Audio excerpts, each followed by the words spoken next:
Nous avons retenu pour notre rendez-vous hebdomadaire 3 sujets. Le premier, c'est le retour du chef du gouvernement, Amadou Gon Coulibaly.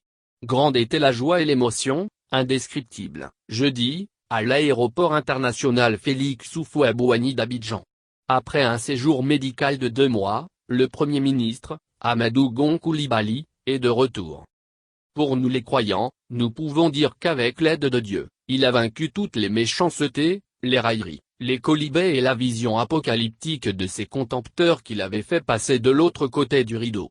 Alors qu'il se reposait tranquillement sur conseil de ses médecins, il y a des gens qui le voyaient dans le coma et même plus, dans un autre état. Il faut sortir de cette logique haineuse qui veut qu'on souhaite pour celui qui est en face tous les malheurs du monde. On nous prendra peut-être pour des idéalistes, mais pour nous en politique, on devrait voir l'autre en adversaire et non en ennemi qu'il faut abattre par tous les moyens. Mais le peuvent-elles, toutes ces petites gens vils, prêtes à saisir toutes les opportunités pour se débarrasser de leur adversaire?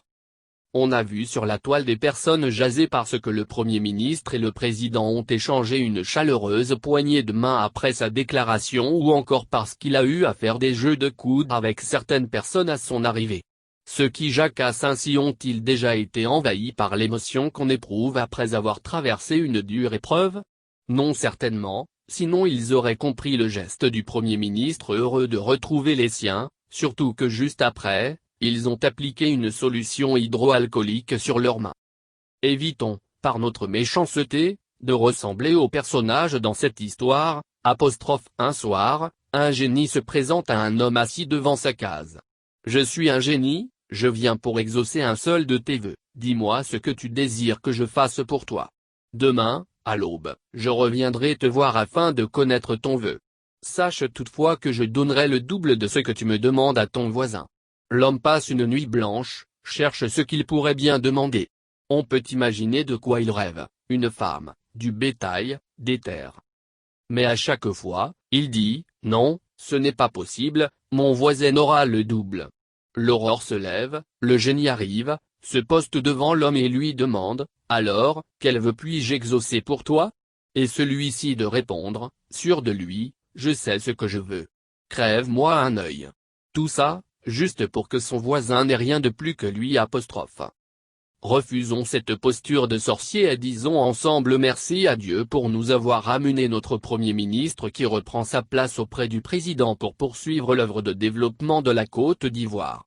C'est de cela qu'il s'agit, travailler ensemble dans nos diversités pour faire avancer notre pays. Chacun à son niveau doit apporter sa touche. Le pouvoir agit, l'opposition fait des critiques constructives et le pays ne se porte que mieux et ses habitants aussi. Le deuxième sujet, c'est la question de l'inondation. Comme l'a dit, jeudi, le Premier ministre et comme nous l'écrivions samedi dernier, dans cette même rubrique, chacun doit prendre sa part de responsabilité dans la question de l'inondation. Si au cours du Conseil des ministres, le président Ouattara a ordonné la démolition de toutes les constructions sur la voie des eaux, c'est qu'il y a eu quelque part des dysfonctionnements qu'il va falloir régler au plus vite. De sorte qu'il n'y ait plus d'inondations en Côte d'Ivoire. Il faut travailler à éviter ce genre de catastrophe. Revoyons notre attitude face aux déchets solides. Revoyons également notre propension à tricher dans le domaine de la cession de terrain et de la construction. Cela finit par nous retomber dessus. Le dernier sujet a trait au rejet de la candidature de l'ancien président des Jeunes du Peu de Sirda, Kwadio Konan-Bertin. Le comité électoral du Peu de Sirda a tranché, il ne sera pas candidat à la convention qui doit désigner le candidat de la plus ancienne formation politique de Côte d'Ivoire. Il a promis le grand déballage mardi. À quoi s'attendait-il? Il sait lui-même que tout est mis en place pour la grande fête à Henri Konan Bédié. Pour nous comme pour beaucoup de personnes avec qui nous avons échangé, la décision du comité électoral est sans surprise. Kakabe, pourtant, semble surpris par cette décision.